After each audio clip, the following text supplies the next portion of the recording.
What is going on, guys? Money Webby here, back again on Wednesday. Got two games here tonight. The most popular game of the whole entire playoff so far. We got the Warriors-Rockets. Very excited about that one. Then we have a do-or-die game for the Celtics, which should be very interesting to see how Kyrie and the boys come out here. Let's see if they come out with some fire or just lay down. It's really tough to predict with this team. Probably the most difficult team to predict on a night-to-night basis. You'd think they would have came out in Game 4 with some fire. They did in the first quarter. Then they just let it go. Like, they just really just fell apart offensively. The bench has been really bad for them. Kyrie not hitting anywhere near his ability, just scoring-wise. So it's going to be interesting here tonight. So before we get going, though, go ahead and drop a like in the video if you're excited for the slate. Ready to win some money here tonight. Let's try to get over 80 likes in this one. Thank you if we can hit that. Let's hop right into it, though. First guy up, I'm going to go with the Giannis. I mean, at 10,300, I've been avoiding him for the most part because their defense against them made a lot of sense in the first two games, and I figured, or just the first game, really, I figured they would be able to kind of keep up with that. Brad Stevens' defenses in the past have been able to kind of limit those guys that can't beat them by shooting.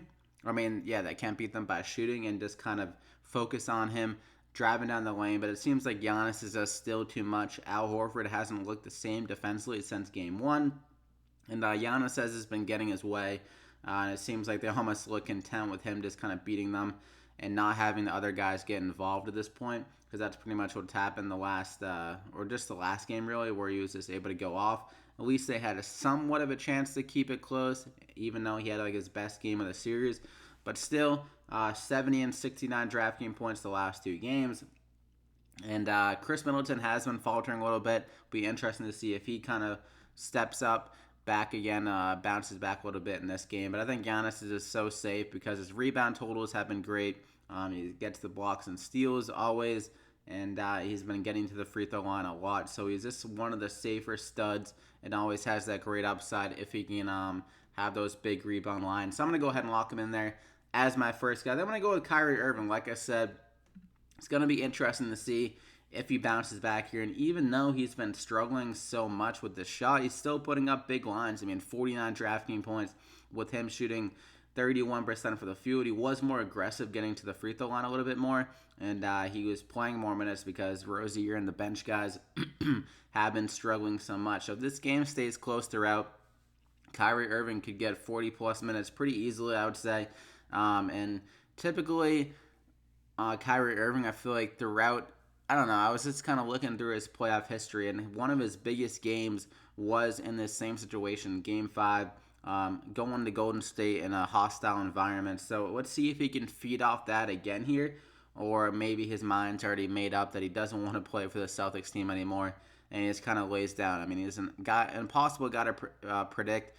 But at 8,200 for a guy that could be able to get over 40 minutes, has really good usage and involved in the offense. The assist rate has been there. He's putting up 20-plus shots pretty frequently in the series, besides the two blowout games.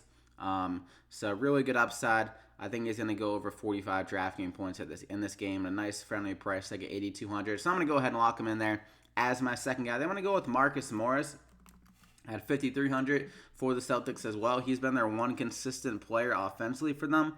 If you look at his shooting percentage, 66%, 75, 75, and 50%. And he's kind of the heart and soul of this team. So I think he's going to try to rally them. And if he can start hitting some big shots, kind of getting the team behind him, I feel like he's really the piece that really ignites the team. Even though he hasn't been able to consistently do it, he's one of the guys that really can be a big kind of X factor for this team. If he can get some more stops defensively on Giannis, maybe get the team a little bit fired up. And 5,300 here.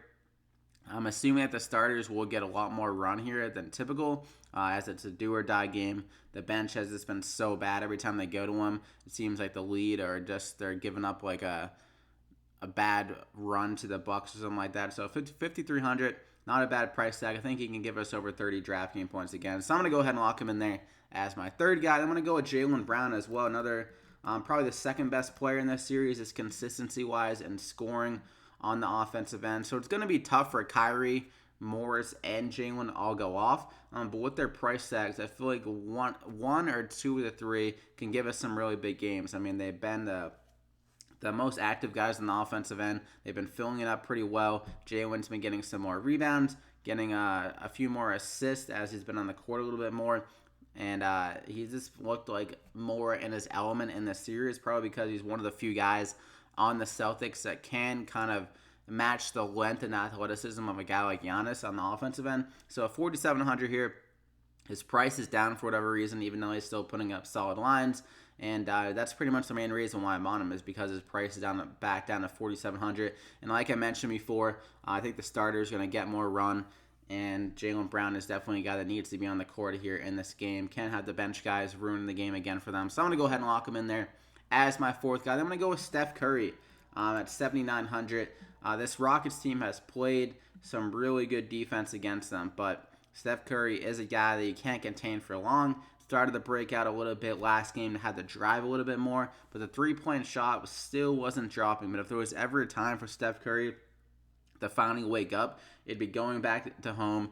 A really big game for them. They captured the momentum of the series by pulling off this W, and I think Steph Curry is going to step up here tonight and have more of a vintage Steph Curry game, like shoot better from three, hit maybe like 5 out of 11 threes, something that's more in his line. I mean, just looking at these three-point percentages, that's just not typical Steph Curry. And at home, he typically does shoot a little bit better from three, 44.5%. And the Rockets could be a little bit tired on the defensive end. I mean, there was only one day off, and they were traveling from Houston to Golden State. So there could be some tired legs there after playing some really tough defense on the Golden State team last game. So Steph Curry could take advantage of that, and he's a really good price tag at 7,900, who has the upside of going over 50 DraftKings points. So I'm going to go ahead and lock him in there as my final guy. Then I'm going to go with Austin Rivers again. I recommended the last game. Made me look smart by playing 33 minutes. The Rockets finally went to that smaller lineup that is really good for them because they have some pieces that can match up with Klay Thompson and Steph Curry without having to deal with all the switches on the big men with Capella out there. So it makes a lot of sense. I think we'll see a good amount of Austin Rivers again here tonight.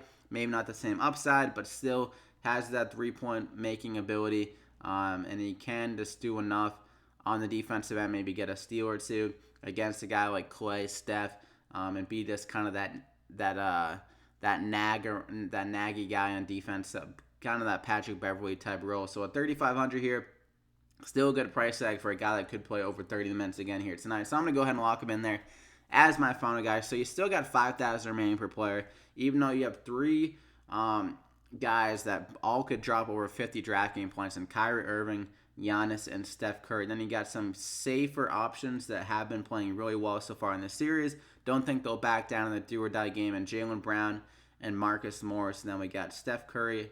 I already mentioned him. And then we got Austin Rivers to round it out, a guy that's been playing really good minutes at a really cheap price, like at 3,500. So I hope you enjoyed it. Slap a like if you did. Like I said, over 80 likes would be amazing. Thank you. Make sure you're subscribed to the channel so you don't miss out on any more NBA playoff DraftKings picks. Good luck here tonight. Hope you take home first place, whatever you're playing in. We'll see you back here again next time.